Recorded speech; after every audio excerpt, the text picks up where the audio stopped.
Every player tried to copy settings of the best players, myself included. Many people will say that copying resolution, sensitivity and crosshair won't help you and you should get used to what you prefer.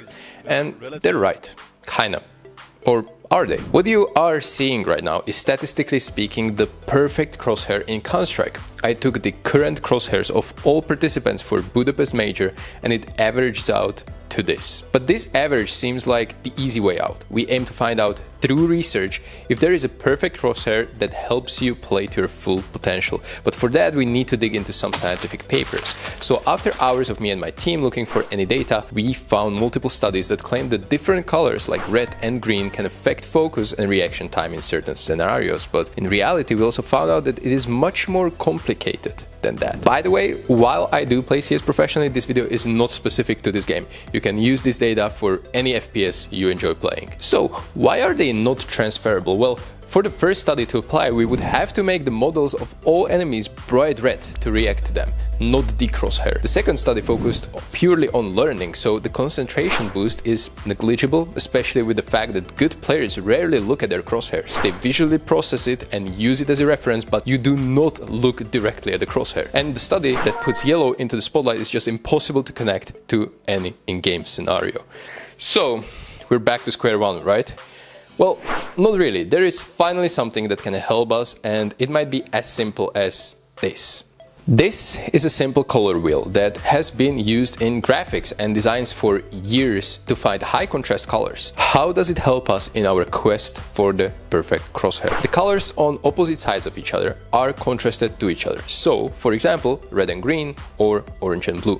If you put a crosshair of one color on the background of the opposite color, the visibility will be the best and visual processing will be easiest. So now let's get in game. We know that there are 7 competitive maps and each has different textures. That means for each map, different crosshair color will be considered perfect. We will go over each map and give you exact command for the best contrasting color, show you how to effectively change it within few clicks through binds, and also, if you prefer to stick to just one crosshair, we will give you a universal color averaging data from every single map into one. For this, we will be using a Python script that we found during the research on the Valorant subreddit. It calculates the dominant color from a video, flips it around according to the color wheel we just mentioned, and creates console commands that you can use to change your crosshair color. It also maximizes saturation and brightness of this color, because just flipping is not enough, as the crosshair would just blend into the map. For Ancient, many considered this map green, but if you run around you will notice most of the time your crosshair is on the gray background. Green appears mostly in the ground or further up, in the textures where you usually do not aim anyway. For gray background, the script gave us this color. For Mirage, we got this one. With Dust2 footage, script came up with this blue color. Inferno goes hand in hand with this crosshair. Nuke was a bit tricky, but we got this one. Newest map in the pool, Overpass, ought to be played with this, and this one is for Train. And lastly, this one is special. We got it by calculating the dominant color of all the maps combined, so it should be the best universal color for today's map pool. All the commands can be found in the description, and also you will find this handy bind there, which upon pressing J will go through each color the script considers perfect. Whole point of this channel is to become better in Counter-Strike, and even in this segment we can learn from the best. Vitality, the kings of 2025, have partnered with Skinland, which is also a sponsor of this video. Skinland is a platform to sell and buy skins, and oh boy, skins are really a hot topic nowadays. After Valve's latest updates, many skins plummeted in prices, which could be a perfect time to get those you've been eyeing. Here's how to sell your skins. First, you drop your trade URL. Second, you click the little gift icon and use code STYKO to get $10 free when you sell $100 worth of skins. Next, you pick what you want to sell, enter your email and choose a payout method. Thanks to Skinland's new instant payout system, you get your money right after a trade. No waiting for Steam's trade protection period. Or if you'd rather keep the balance, on Skinland you can instantly use it to buy new skins. And buying is just as simple. With one of the biggest skin selections out there, you're sure to find your dream loadout. Just top up your balance however you like and dive into the market. Couldn't be more simple, right? Give it a shot, and big thanks to Skinland for sponsoring this part of the video. Enough with the color schemes, we move on to the thickness of the crosshair. Thicker crosshair can help you visually track your crosshair as well as allow better awareness awareness of crosshairs during spray, but it comes with its own downside. Too thick of a crosshair can actually block vision of an enemy in headshot angles. Another slight downside of too thin crosshair comes into play on big monitors when you get like 4K resolution, or recently I tried 27-inch OLED monitor and having thickness 0 made it almost impossible to see my crosshair in certain moments. So this begs the question if putting thickness above usual values like 0 or 1 can be beneficial. In huge resolution on 27-inch monitors, it would make sense as thinner crosshairs tend to just vanish in a sense. It is easy to lose track of it, so increasing this value on higher resolution like Full HD can be pretty meta. So I want to mention a couple useful binds here. We already spoke about the one with the color rotation, but I think I remember some pro players have a neat bind specifically for pistol rounds. I think Magisk used to use this, but don't quote me on that. He used smaller gap on his crosshair when pistol round happens, and then pressing a single button goes back to his original crosshair. This helps with precision, which is very important on pistol rounds, especially with USP. Again, this bind can be found down in the description. For crosshair styles, we have some limitations. Since CSGO died, we lost my favorite crosshair, Style 1, which looked kinda cool.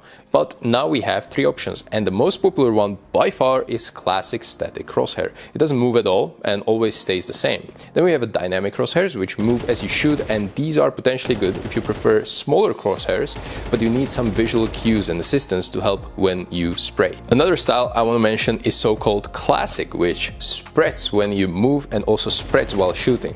This one is so underrated for newer players, as it gives you signal when you are accurate and helps you understand how to counter-strafe. To set this, you can open console and type CL Crosshair Style 1 or 2 or 3. Doesn't matter. All values are exactly the same. If you want a static one, you gotta put CL Crosshair Style 4, and for the dynamic only, while shooting, put 5. Makes absolutely no sense. Thank you, Valve. Very briefly, I want to touch on the follow recoil command. I don't know a single pro or good player who has this turned on, but this command is fairly new, so we might see some new players get good with it and it will become meta. Who knows? I say new players because if anyone is there to benefit from this, it's them.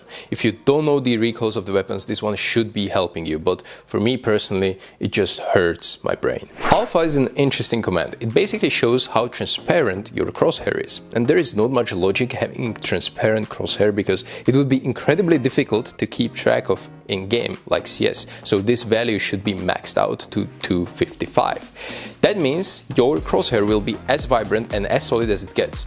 But again, there is a small mechanic to abuse here. If you want a transparent outline, try to put Alpha on 200. Crosshair will be still fairly solid color, but outline is easier to see through. An interesting twist to this would be to add a command that I think Valorant has that would let you change the transparency of just the outline instead of the crosshair. I would use this with every single crosshair because having an outline is great, but sometimes it overshadows the actual crosshair too much.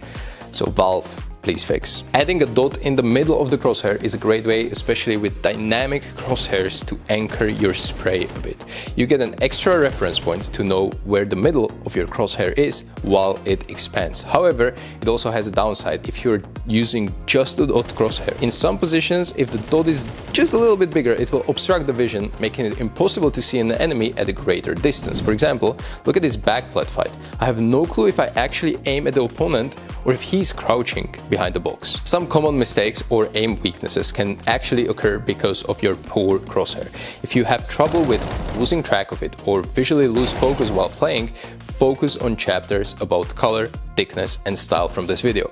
If you notice you struggle with target confirmation, basically shooting earlier than you actually aim at the target, try adding an outline, dot, or adjusting gap of your crosshair to increase precision.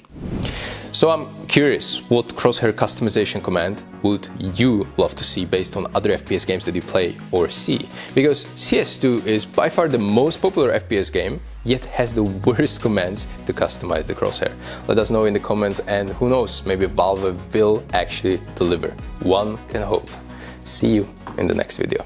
Bye bye. Shout out to you, all of my Patreons and Ko-fi members, for your continual support. It allows me to create more content like this. Your name is on the screen right now as a little token of appreciation. I used Ko-fi for years, where you can find extra content and perks at various tiers of membership, but due to popular demand, I set up Patreon too. Nothing changes, both platforms are treated equally, with same content, just for your convenience to use whichever side you prefer. Thank you for making my videos better and possible.